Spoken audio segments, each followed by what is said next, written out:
ফেসবুকে চলে আসার পর এখানে আপনারা উপরে 3 ডট অপশন দেখতে পারবেন। এই 3 ডট অপশনে আপনারা একটি ক্লিক করে দিবেন। ক্লিক করার পর এরকম একটি ইন্টারফেস দেখতে পারবেন। এখান থেকে আপনারা সেটিং অপশন দেখতে পাচ্ছেন। এই সেটিং অপশনে আপনারা একটি ক্লিক করে দিবেন। ক্লিক করার পর এরকম একটি ইন্টারফেস দেখতে পারবেন। এখান থেকে আপনারা দেখতে পারবেন পার্সোনাল ডিটেইলস লেখা রয়েছে। এখানে ক্লিক করে দিবেন। ক্লিক করার পর এরকম একটি ইন্টারফেস চলে আসবে।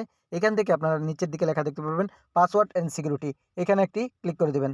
ক্লিক করার পর এরকম একটি ইন্টারফেস দেখতে পারবেন। এখানে আপনারা লেখা দেখতে পারবেন হোয়ার ইউর লগিং ইন। এখানে যে লেখাটি দেখতে পাচ্ছেন এখানে একটি ক্লিক করে দিবেন। ক্লিক করার পর এখানে এরকম একটি ইন্টারফেস দেখতে পারবেন। এখানে আপনারা দেখতে পারবেন লেখা রয়েছে কয়টি ডিভাইসে আপনার এটি লগইন রয়েছে। এখানে আপনারা একটি ক্লিক করে দিবেন। ক্লিক করার পর এরকম একটি ইন্টারফেস দেখতে পারবেন। এখানে আপনারা উপরে প্রথমে দেখতে পারবেন আপনার যেই বর্তমানে ডিভাইস থেকে আপনি লগইন হয়েছেন সেই ডিভাইসে লেখা আছে দিস ডিভাইস। এরপরে রয়েছে আপনি অন্য যে ডিভাইসটি আগে থেকে আপনারা লগইন করা ছিল এখানে কিন্তু লেখা রয়েছে আপনি কোন ডিভাইস থেকে লগইন হয়েছিলেন। এখানে আপনারা নিচের দিকে দেখতে পাচ্ছেন select device to log out. এখানে আপনারা একটি ক্লিক করে দেবেন। ক্লিক করার পর এরকম একটি ইন্টারফেস দেখতে পারবেন। এখানে আপনারা দেখতে পারবেন এরকম একটি চিহ্ন রয়েছে। এখানে আপনারা একটি ক্লিক করে দিবেন। ক্লিক করার পর এখানে আপনারা নিচের দিকে লেখা দেখতে পারবেন লগ আউট। এইখানে আপনারা একটি ক্লিক করে দিবেন।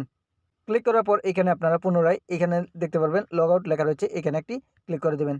ক্লিক করার পর এরকম একটা ইন্টারফেস চলে আসবে। এখান থেকে আপনার যদি জিমেল অ্যাকাউন্ট থাকে বা মনে থাকে আপনার অ্যাকাউন্টে রয়েছে সেটাতে আপনার জিমেল অ্যাকাউন্টে পাসওয়ার্ড চলে যাবে।